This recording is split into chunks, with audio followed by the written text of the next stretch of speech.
Gen. Museveni akalulu ka 2021 akyakasimula bugolo, naye omusango agujje ku bantu b'e Busoga n'ab'e Buganda ago bajjeeko, agambye nti abantu tebalina musango, naye munnange nti akakiiko k'ebyokulonda ke kalina omusango. Era mu 2026 amaze okunogera ekyo ekizibu eddagala ekyamuleetera okumukuba akalulu n'enkoona okunywa kizibu ki era kikyazzaako. Kaakati munnange ate Nixon Agasirwe yakwatiddwa dda ku nsonga z'okutta eyali assistant DPP John Kagezi eyattibwa, era nga munnange obujulizi bwamaze dde okuvaayo nti nno Nixon Agasirwe ye yali mu makkati gaakyo. Kayihura kimulekawa byonna mu mboozi yaffe eno. Ate ye Charles Twine bw'atyo munnange naye avunaaniddwa, era nga bano basimbiddwa mu kkooti n'ennuuwa mutwe owa NUP, nga munnange emisango gyonna bwe gityo ate era gitambulira wamu n'egya nnuuwa mutwe. Misango ki munnange gyonna giri awo, bamaze okubeera nga bagisiteetinga era nga giwererako ddala. Ate Mohamed Nsereko omubaka owa Kampala Central ono ayagala bukulembeze bwa ggwanga, era aperereza nti mu mulonde agenda kukyusa buli kimu. Agatha Ataire naye ensonga ze gavumenti ya Uganda yaziyingiddemu ez'okusibwa mu ggwanga erya Tanzania oluvannyuma lw'okubakwata nga bagenda okuyingira, naye ye munnange yasuuliddwa eyo ku booda ya Uganda ne Kenya mu kkomera. Kakati munnange bwetyo consulate eya Uganda ebiyingiddemu newandiikira ginne waayo ey'e Tanzania babeeko munnange kye bannyonnyola ku nsonga eyo. Kale bwetyo munnange nkulamusizza nnyo gwe wenna ampuliriza wano ku Uganda at large nga bulijjo mu mikwesese nziguse. Hillside View Apartments, zino apartments za mutawaana nnyo, zirimu buli kimu wali ku Ntebe Road, zisangibwa wali ku kasozi ejjanyi ku kyaki. Gwe munnange eyandiyagadde okupangisa apartments esitemya ng'omuntu, genda ku Hillside View Apartments, tuuka Kajjansi Namulanda Kitende obuuze ejjanyi ku kyaki. Ate Maintenance Palace bano balina solar systems ez'omutawaana, balina ebyamazzi byonna, balina ebyamasannyalaze byonna. Genda ku mutimbagano gubuli wamu woolaba platform teekamu buteezi Maintenance Palace, ojja munnange kubafuna era ng'ojja kufuna butereevu ky'oyagala. Ate munnange Timo Property Consultants Limited nabo gye bali nnyo ku nsonga z'ettaka. Oyagala gula ttaka, kutunda ttaka, ku nsonga za byapa bakubireko aba Timo Property Consultants Limited. Kati waliwo ekirango ekyenjawulo, kati waliwo omuntu alina omuntu gw'anoonya, era ng'omuntu gwe banoonya ye Deus Akambikira ono nti engineer w'amasannyalaze, era nti yakolerako mu Roko Construction mu myaka egy'olukumi-1980 paka 2001. Kakati omuntu oyo amanyikiddwa nga Deus Akambikira, era nga engineer w'amasannyalaze wali okoleddeko mu Roko Construction wakati w'omwaka 1980 ne 2021. Kakati munnange wano ku Uganda atalaje osobola okunkubirako n'enkuwa ennamba yo yakunoonya, si mu bubi naye ng'akunoonya. Deus Akambikira wonna wooli. Kakati munnange eyo nga tuvuddeyo mu bulango bwa bakama baffe bwe tutyo munnange, tutandike ne Gen. Museveni. Mwenze njaga tandika na byokya. Gen. Museveni agamba ki munnange? Ate bagamba ow'empaka akunama ebiri. Gen. Museveni bw'atyo takkirizanga nti abantu mu Buganda ne mu Busoga bamukoowa ne si kukoowa yenna asuubirwa okubeera ng'aziba ebituli mu mwaka 2026. Kati kati nno munnange General Museveni agamba ki? Agamba nti Busoga ne Buganda abantu bamu tebasaanye kunenyezebwa ku byava mu kalulu ka 2021. Tetumanyi lwaki General Museveni asuubira okuba nti akalulu akuwona mu Busoga ne Buganda yalina okukawangula ne Uganda okutwaliza awamu. Kubanga n'akeekawempe nako wano yali badde ndowooza afuna results okuva awali confirmation okuva nti owange ebyali mu 2021 tebyali byakusaaga si byamuniino. Kikulu bamulimba kati ng'ekawempe North bamugamba nti ayinayo abalonzi 200 mbu bonna babe. Anankoloza n'okunkoloza kubanga ebyembi bisekerwa naye amawulire ago amabi eri General Museveni n'engeri gy'atayagala kugakkiriza nakyo kisesa. Kati munange ono ye General Museveni tebuhabulwa bw'atyo yagezezzaako okuwolereza abantu b'omu Buganda ne mu Busoga bawolereza bamukoowa era bakimulaga era basiba bakimugamba. Kakati agezako bawolereza mbu mu byava mu kalulu ka 2021 n'ebyava mu kalulu kugamba ebyava mu regions ezebbiri Buganda ne Busoga. Agamba nti abantu abamu bwe batyo banenya abantu bano ku byava oba results ez'akalulu ka 2021. Agamba nti nedda tekiri fair si kyabwenkanya okubanenya. Agezaako okubeegulako ne beyeegulako nga bamenka dda. Kakati annyonnyola agamba nti nno abantu mu regions zino ebbiri Buganda ne Busoga ekirungi nti yakkiriza nti yo baamumegga naye yagamba nti nno ngera bwolaba kati akeekawempe bagezaako okukola bagezaako okulaga nti Nambi baamubba Nambi ebitasoboka ebitaliiyo. Kakati munnange bw'atyo ng'agamba nti tebasaanye kunenya abantu bano ku byava mu kalulu ku results. Temubanenya tekiri fair kati okusinziira ku General Museveni agamba nti nno waliwo obukakafu obw'enkukunula bw'alina nti opposition yabba akalulu kano nedda ne mukati akalulu ka 2021 era si gwe mundi gusoose okubeera ng'akyogera n'abakakiiko ak'ebyokulonda nabo tebavangayo kubeera nga bakola statement oba oli awo okuddamu mukama waabwe kuba kati kiraga baafuuka banyampi ate munaye tukole ki musajja yatusaddaaka.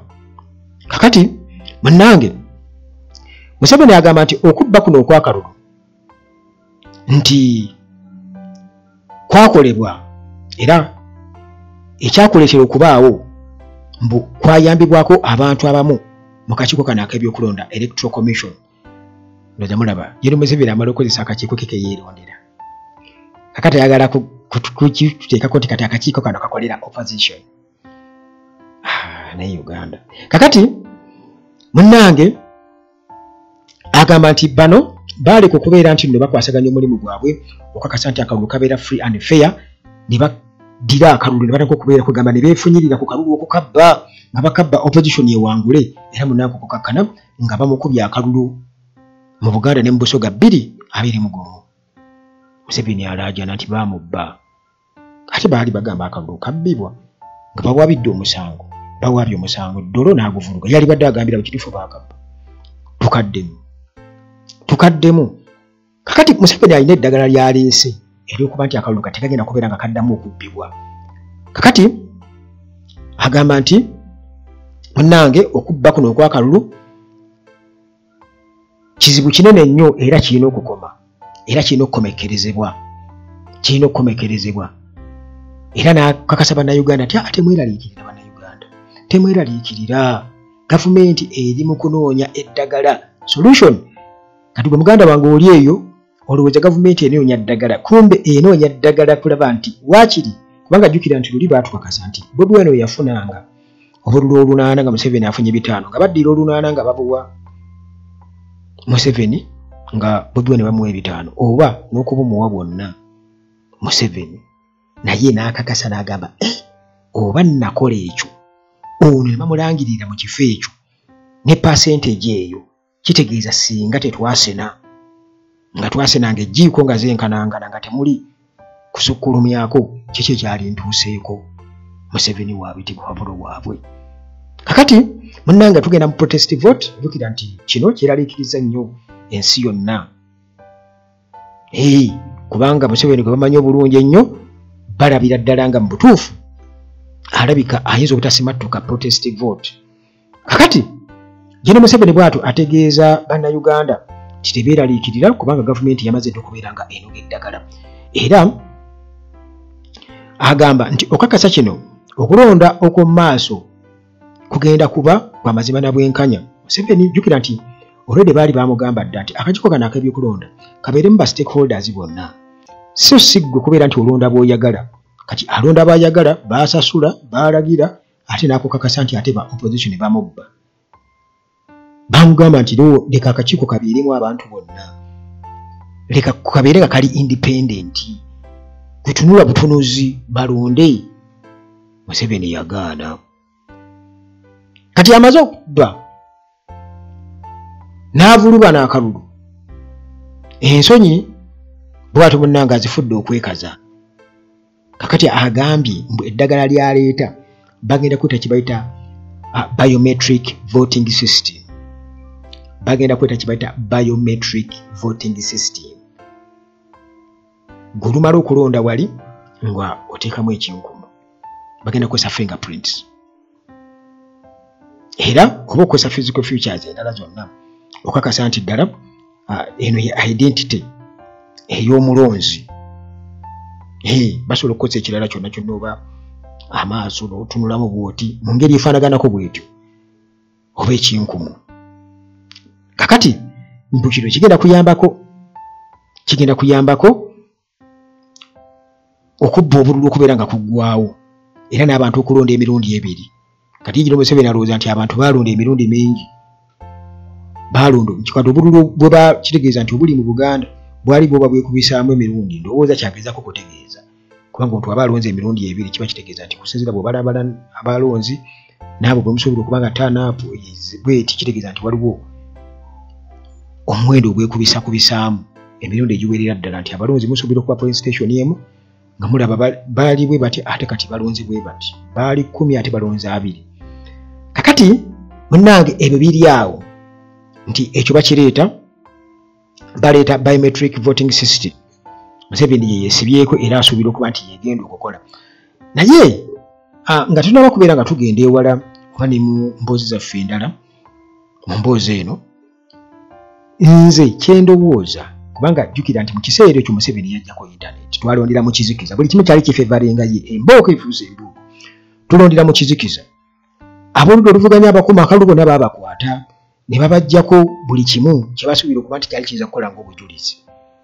Era General Museveni amagye ge gaakwata obululu butwala mu Kutale Center era bwe yabakama n'alangirira nga bw'akola ki nga bw'ayagala. Ne bateekwa okumubuuza nti owange by'olangirira eyo gy'ogamba nga bitulina birala naye by'olangirira birala. Yeggwe mu internet yo nga tevaako, bonna abali awo nga tebalina internet. Museveni agibaggyeko. Kakati agamba nti ne bamubba. Bagenda kuleeta ebimwe kalimagezi bakozesa ebyenkumu. Naye nze nsuubira okuba nti okulonda kwali badde bwe kuti. Twali badde tukuba akalulu this time nga kagenda butereevu ku internet, ku mutimbagano.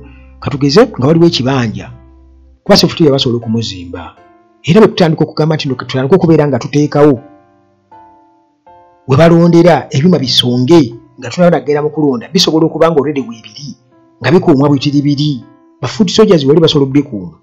Kakati mu kaseera kali ak'okulonda nti omuntu alonzi wali ataddemu ddi ekigalo ng'ako kabalibwawo ne kaatiikinze nga kabalibwawo nga kabalwa emirundi ebiri, atiikinze n'ekinkumu nga kagenda ku mutimbagano nga bonna bakabala nti kaako kamu bubiri busatu buna butaano nga tukabala bwe tutu ku mutimbagano kubanga buli kimu kisoboka. Kakati awo ne tukakasa ddala ani Museveni ne tumutenda ddala mutuufu owangudde. Naye watali ekyo nga UPDF yeekwata akalulu bwe tumumaze okulonda ne babuvuga mu bimotoka byabwe ne babitwala mu zi-drone. Awo Museveni ye akimanyi bulungi nnyo nti bannayuganda yabakwata obujega baggwa dda era alina kubadyekadyeka nga bw'ayagala. Kakati bw'atyo n'agamba nti abantu mu Busoga ne Buganda mbu baali ba victim nti baakozesebwa era munnange bo basaalumanya mu kubba kuno era tebaamanya lwaki kyali bwe kityo. nabo mbu kyabaluma nnyo omusajja waabwe Yoweri Museveni obutayitamu mbu kyabaluma. Kakati n'asaba Bannayuganda nti munnange balina okubeera obumu era bafa kwa Singe kumalawo ekizibu kyennyini okusinga okunenya abalala kubanga akiraba abasajja be olukungulu balutadde ku Baganda Basoga. Kati ye agamba nti abo baamubba akalulu kati agezaako okuzza abantu. Bannange sibanenya manyi bakabne ku guno mundi mugenda kukampa nga bo bagamba kuno muntu tugenda kukakuma ate tugenda kukakuba ojja kawulira. Kakati tukugamba nti Bobi Wine mu Northern Uganda already wamaanyi ebyaddala ku ground era bamaze okubeera nga bakakaza ne plan ya Yoweri Museveni nakikubuulira kiki kyazzaako mu Northern Uganda yekyasazeewo kubeera ng'akwasaganya baloko leaders ye bayiseemu era akasente akabawadde naye bali abantu ababulijjo bo bagamba ffe abo baleke be bamanyi naye ffe naye ne mu Buganda abatakateri abawa wano sente ne bagula n'ettaka naye abantu bazzukulu baabwe bo balowooza ki awo wali obuzibu era abalira Museveni simanyiddeeko dda singa amubalirayo n'amugamba nti abantu baleke akalulu bakabale mu mazima n'obwenkanya tofaayo n'agezaako bugeza byabakaba ne bamugamba gwe rangiira kyonna gwe kyolaba kyokakasa nti kyekyo. Kakati munnange Museveni bwatu n'ategeeza nti ekibiina ekiri mu buyiizi kiki ekya National Resistance Movement bwe kityo kigenda kuba butereevu kifeesinga opposition mu ngeri eri fair ey'amazima n'obwenkanya. N'ayongerezako n'agamba nti singa amateeka gagobererwa kati ali asuubira okubeera ng'amenya amateeka of course ye muhoozi n'amagye gaabwe be bagenda okubeera nga bamenya amateeka kubanga ebyali akawempe North singa biddamu kiba kitegeeza nti munnange tewagenda kubaawo kubuusabuusa kwonna. Kakati bw'atyo n'akakasa nti akalulu akakasiza Yoweri Museveni nti agenda kukalongooseza ddala kabe kamazina ne bwenkanya naye wange titubanga tuli wano nga Yoweri Museveni ng'awanise ayinza okubanika naga kangire kankireke kubanga nze kyensuubira okuba nti Museveni bw'abanga ekyoto kya muhoozi kyali kyakufuga ku ggwanga already kyanza agimuwadde kuba kati era yafuga kyanza ayinza okuba agimuwadde namuga nti wange fugafugayo wano ko bw'oti ebbanga ly'ofugidde kisanja kino kyonna gwabadde ali mu mitambo n'ekisanja ekiwedde era gwe yali mu mitambo kakati muna ekitegeeza ebisanja bibiri bikoze eki biweddeko oba just ngamba bugambi bakubanga Museveni bw'aba agamba nti agenda kukafuula sure kagenda kuba cleaner and better. Kakati awo tugenda kuba tukola tutya oba tuteebereze ki kitegeeza nti tugenda kuba tusigadde kutunula butunuzi tulabe kubanga ebyo bigambo munnange okusinziira ne ku Jenosali Musalabe yeeyogedde ku muhoozi nga kyendabikira okuba nga batuula ne bagamba katumukolere ekyono ono tajja kusobola simanyi oba nga tatufu. Kakati munnange bo Bannayuganda Yoweri Museveni bw'abasuubiza nti bagenda kufuna fair results era nti babeere n'obwesige mu ebyo ebivudde mu kalulu kyetwagala. Yoweri Museveni agamba nti agenda kukakasa nga bakozesa system eyo gye bagenda okuleeta biometric nti akalulu kabeere free and fair. Singa omuntu bye yali ayogera nga byakola kyali tuyambye nnyo naye lwakuba nti Yoweri Museveni tumumanyi bulungi nnyo nti ye ng'era Obote bwe yagamba kuba Obote ye menta wa Museveni yagamba nti Museveni asobola kwogera mazima by mistake, only by mistake. Kati tumanyi oba zezimu ku nsobi z'akoze ng'ayogera mazima awo nze naawe naye ng'ekituufu kiri nti baali tuyambidde ddala. Kati ate munnange twakitegeddeko ti already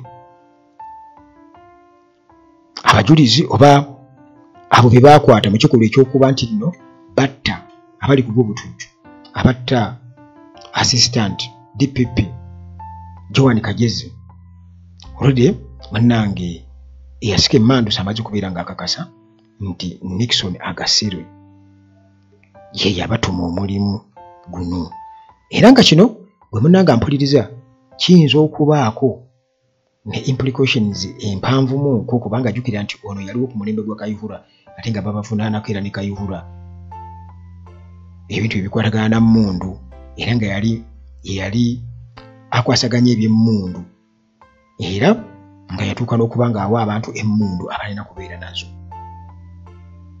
bwe baasibira Kayihura noono naye bwe baamusibira Nixon Agasirwe era oluvannyuma n'ayimbulwa. Kakati munnange Daniel Kisekka Kiwanuka omu ku abo abavunaanibwa mu kutta senior state prosecutor Joan Kagezi yamaze dde okubeera ng'atukakasa nti tewali kuwannaanya omusajja ono Nixon Agasirwe naye bwe kiba nti Nixon Agasirwe yabawa mitwalo 5 gyokka nga bamaliriza ddiiru yabawa endala ekyo tetumanyi yabawa endala kakati bw'aba yazibawa nti lwaki ebbanga lino lyonna lyonna baabakwata ate nga tebakola ki tebabavunaana.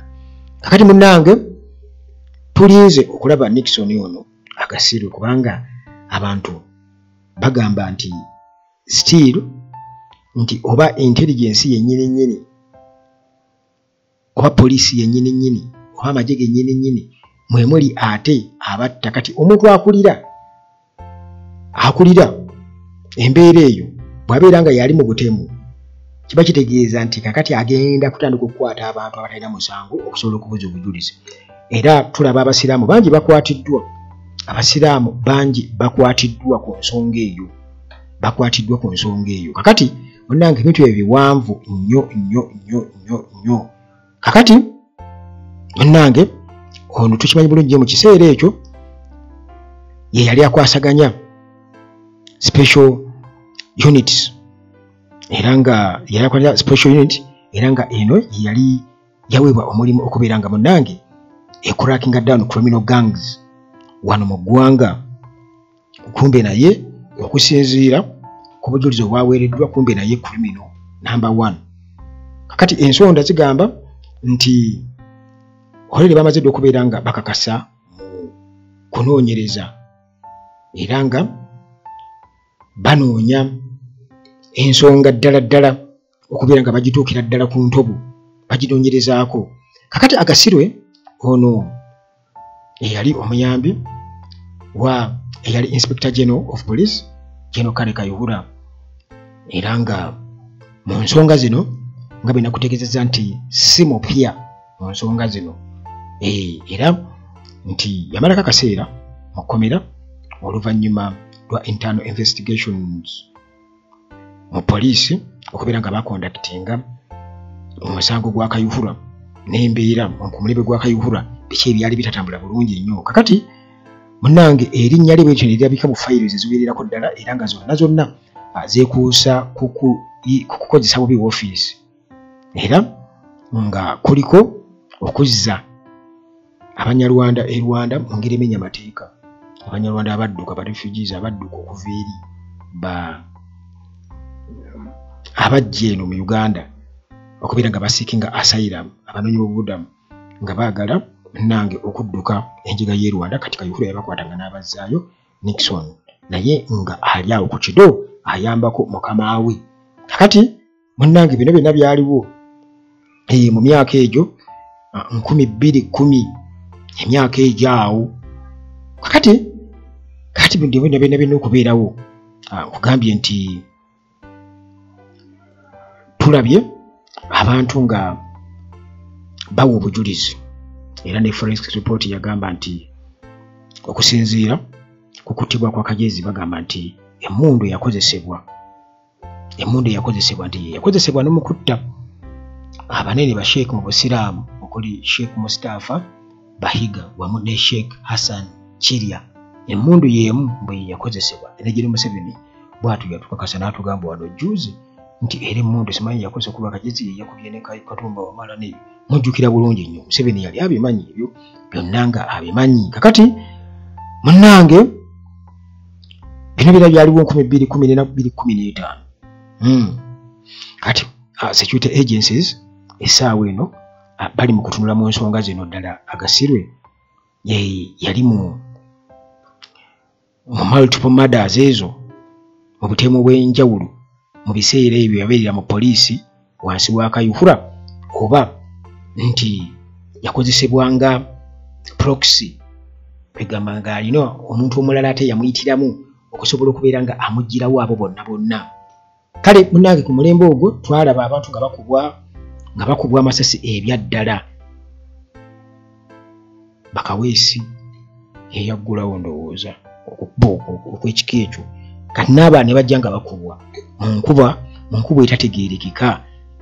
Kaakati munnange nga bwe nkutegeezezza nti abantu baagala okumanya nti kakati ono wabanga yakola ebyo ani yali ali emabega we, era abantu basobodde okubeera nga beeraliikira nga bagamba nti bino ate era byandiddamu okubeera nga byeseemuuliza ebitoomi ku Kayihura. Ate tetujja kuwakana kubanga eno gyetulaga oba bamufuleemize oba tebamufuleemize, oba balina kyebapanga oba tebalina kyebapanga, naye nkugambye nti already ebyavuddeyo byavuddeyo. Kati kyebasigazza kwe kuta abasiraamu be bakwatira obwereere, abo balina okubeera nga babata ne babaliyirira kubanga kibi nnyo. Bawozanga ADF tubagamba ADF eyo bannange mugyegendereze bannange mugyegendereze ADF nti ADF waliwo n'abayogerera ADF nga tamanyi na ADF kyekitegeeza oba tamanyi na kiki, wabula awoza ADF mwemulaba ADF kakati ADF awo eri luddawa? Abasiraamu bali luddawa? ADF ye gavumenti ye banene abaliwo, kubanga era bano bagenda okukola ebikolobero ng'ebyo balina ate abalala munnange oli awo abali waggulu ate. Kakati munnange Charles Twine Mansio, former spokesperson Criminal Investigations Directorate CID, munnange ku Lwokuna bwe bati bamuleese mu maaso g'omulamuzi Buganda Road, era munnange emisango ne gimuggulwako ne gimusomerwa oluvannyuma lw'okumala ennaku nga ali mu nkomyo. Kati munnange emisango amaze okubeera nga bagimusomera Twine essaawa eno bw'atyo abadde akola nga investigation, abadde akola mu investigation department eya parliament, era nga emisango gye bamuvunaana bagimuvunaanidde wamu n'emitala Noah bitumanyi nga Noah Mutwe. Kwatiwaka Noah Mutwe Lombongo yabadde yatukakasizza nti already bamuggyeyo gye basuubira okuba nti nno gyabadde atulugunyizibwa, bamutwala wano Nateete, era ne bamuteeka mu kasenge akaawule nga talina bantu n'abalala bonna baali nabo. Oluvannyuma bwe batyo ne bakwata Charles Twine, era munnange okumukwata kwe bombi bano ne babatwala mu maaso g'omulamuzi. Kakati munnange ne babasomera emisango egiwererako ddala okuviira ddala ku kwogerezeganya nga bakozesa amasimu wakati wa January 2024 ne May 2025. Kati okusinziira ku charge sheet oba fayiro yaabwe bano nga eno munnange bwetyo eviira ddala ewa resident state attorney, emisango giri 8, criminal counts giri 8, bagenze bajawulayawulamu. Munnange wano oyinza okukolola obukolozi bwoti ogenda okulaba ku charge sheet yo ng'emiramuzi nga omulamuzi emisango gyakugamba miyitirivu wakolodde bukolozi n'agamba nti ovunaanibwa okukolola ennyo nonzi kusaba neiba ogumu ovunaanibwa okukolola no nga atalina buvunaanyizibwa okugwakubiri ovunaanibwa okukolola n'otakwata ku mumwa n'omugamba nti manyi nga atalina buvunaanyizibwa nti okugwawukana n'otakwata ku mumwa kubanga kitegeeza okenda kwendenjali ng'abantu wega tusiiga gawukago ga covid awo ne muvaawo n'akugamba ovunaanibwa okukolola nga tomaze kwetegereza kwetegereza ati kale ngeza ko kusiga kifana kati emisango bano gye babavunaana mingi nnyo era nga egimu ku jjo gikwatagana kwamba gyonna kutwaliza wamu gikwatagana incitement naku incitement okukuma omuliro era nga gyonna gikontagana ne section ey'omusanvu 7 n'akawaira kasooka aka Penal Code Act 128. Kakati munnange bano bagamba nti Twine nga ayita through electronic social media messages, ayita mu bubaka ku mutimbagano bw'atyo munnange yakuma mu mitala Nuwa gwe tumanyi nga Nuwa mutwe omuliro, yamukumamu omuliro nga ayagala alumbagane wamu n'okutta oba okuleetera okufa kwa General Museveni gwe basiteetinze wano nga the President of the Republic of Uganda, mbu ng'akozesa pavers kukitegeera.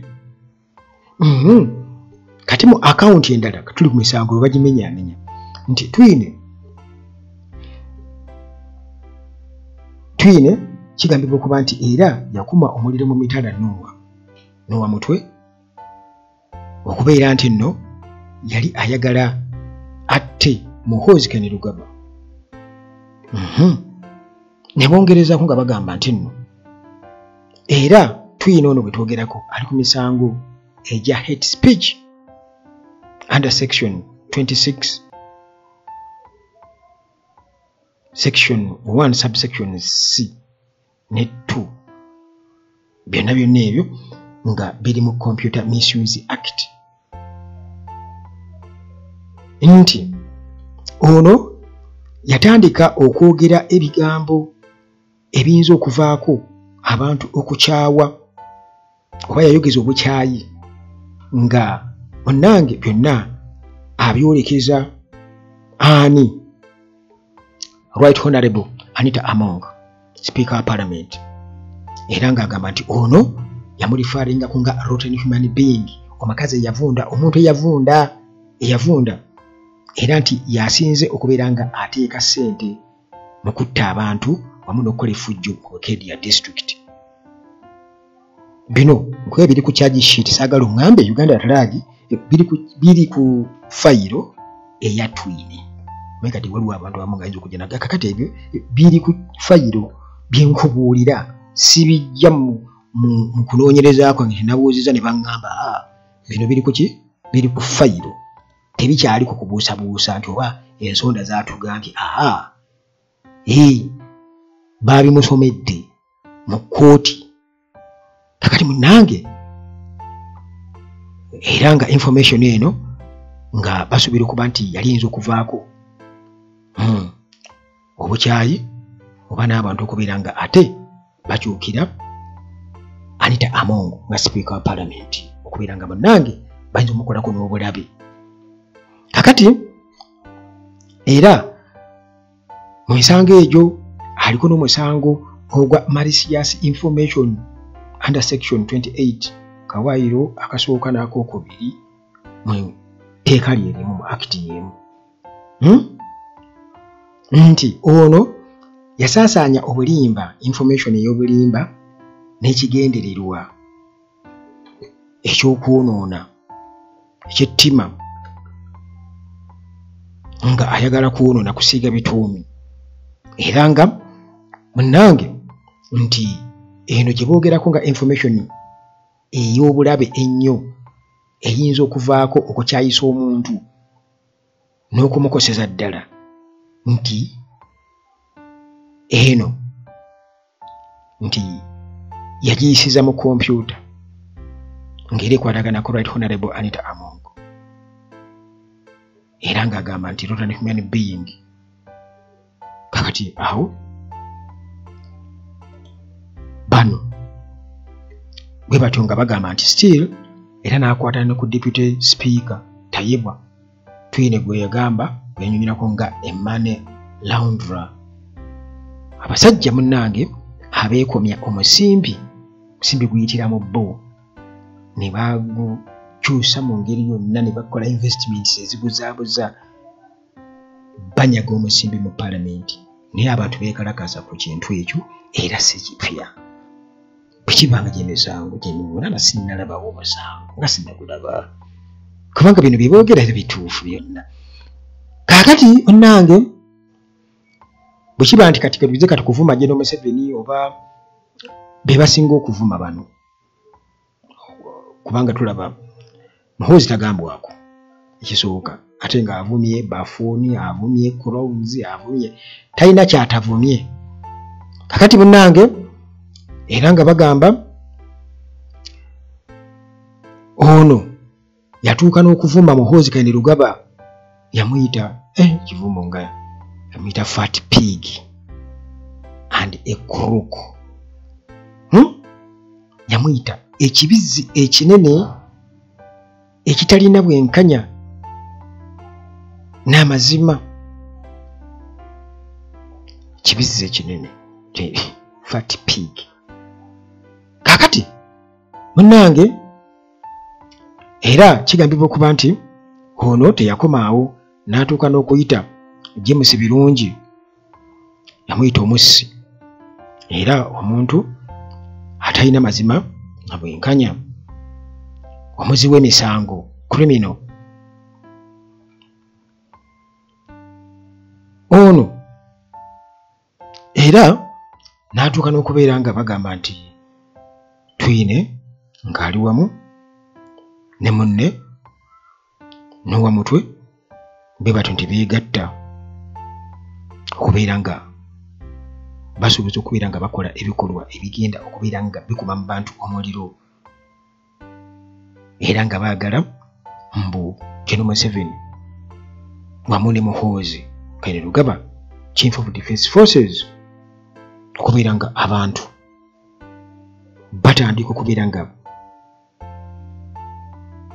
babavumirira era nga beegugunga bubi ebi emisango gyonna giri awo bwe gityo era munnange Twine nga alabiseeko ku Lwokusatu ku police meeting gye baamukwatira enaggulu bwatyo nga bamaze okubeera nga bamuyita byaveeyo bwe batyo ne bamubuzaawo mukyala we n'atandika okubeera nga akomplaininga naye kati waali akimanyi bbaawe emisango egimuvunaanya newa gy'ali kale munnange egyo emisango gya Twine egimuliko era nga bagamba nti bwe kuba kuvuma si kipya kubanga kati wano buli omu akola ki avuma era bwe kiba nti Twine bamukutte lwekyo kiba kitegeeza nti baba balina okuddamu okurevisinga ebintu bingi nnyo kati ku sayidi endala nga tunaatera okubeera nga tumaliriza ye Mohamed Nsereko bw'atyo alabika ndowooza kuba yatuuka takomawo 2026 nga MP wa Kampala Central wabula ayagala ndowooza Ntebe kati esembayo era ndowooza kati gwampuliriza okimanya bumanya nti waliwo kati olukwe olupangibwa olubatandise okwagala okwawula yawula wano kubanga kati Mohamed Nsereko akimanyi bulungi talinawo kalulu kayinza kufuna naye akulaga nti era yeesowolayo naye jjukira kino kiyinza okuba kiriko omusimbi muyitirivu kubanga bakusimbawo ngaawo bwe watyo n'oluka n'ogamba sijja kudda naye ng'ate ssente ojja kuba ozifuna banza okugamba ne bw'oba togenze mu paalamenti ate okufuna mmeka mu paalamenti tujja kuzikuwa kakati tukuweyo bweziti diiru n'agiduwala kakati wona atugamba nti agenda kujja yatereeza Uganda byonna ebyalemwa bambe ba paalamenti beekolera byabwe eggwanga lyonna liri matongo kati singa mumulonda agenda yaate kutereeza eggwanga ya Mohamed Nsereko wammwe agenda kutereeza eggwanga kati wano butereevu kiba kitegeeza nti abeera akimanyi bulungi nnyo nti agenda kujja bw'atyo abenga akola ng'ekisiikirize naddala mu kukendeeza obululu bwa opposition naye ekikulu kya byonna nti ani amumanyi era Buganda bagamba nti ataafune asuubula magi n'ansuwa naye ono basuubudde magi n'ansuwa kinyinza okugamba kakati ate ye Agatha Ataire ensonga ze kubanga jjukira nti ono y'omu ku abo ba activists abakwatibwa e Dar es Salaam nga bagenda okuwulira ensonga za Tundu Lissu nga atwaliddwa mu kkooti leading opposition figure e Tanzania ne bakwatibwa. Kati mu kukwatibwa kwabwe bannakenya bo baateebwa ne baddayo ewaabwe, wabula ate ye bamusigaza ku Central Police Station wali e Dar es Salaam, era nti bwe batyo ne bamukuumira awo. Kakati consulate e Uganda bwetyo neewandiikira eya Tanzania okumanya ku nsonga za Agatha Atuhaire, lwaki bakyamukutte awo bwe batyo, era nsonga ki bannyonnyole nti waliwo ekirala kyonna kyonna lwaki tadipootingibwa ng'abalala bwe kiba nti ddala baali bamuganye okuyingira mu ggwanga erya Tanzania. Kale ebyo munnange biri awo, naye nga tulinze bulinzi kubanga Uganda High Commissioner to Tanzania Ambassador Colonel Retired Fred Mwesigye byonna munnange yabitubuulira nti babadde bamaze okubeera nga bawandiikira gavumenti ya Tanzania ennyonnyole. Jjukira nti Samia nga pulezidenti wa Tanzania yagamba tebaagala bantu kugendayo ku destabilizinga mbu kukyankalanya ggwanga lyabwe, tebaagala mivuyo, nti emivuyo bagizzeeyo ewaabwe eno baba babeera babawagira. Naye abantu nga bagamba nti ate okugenda okubeerayo bubiizi nga balabe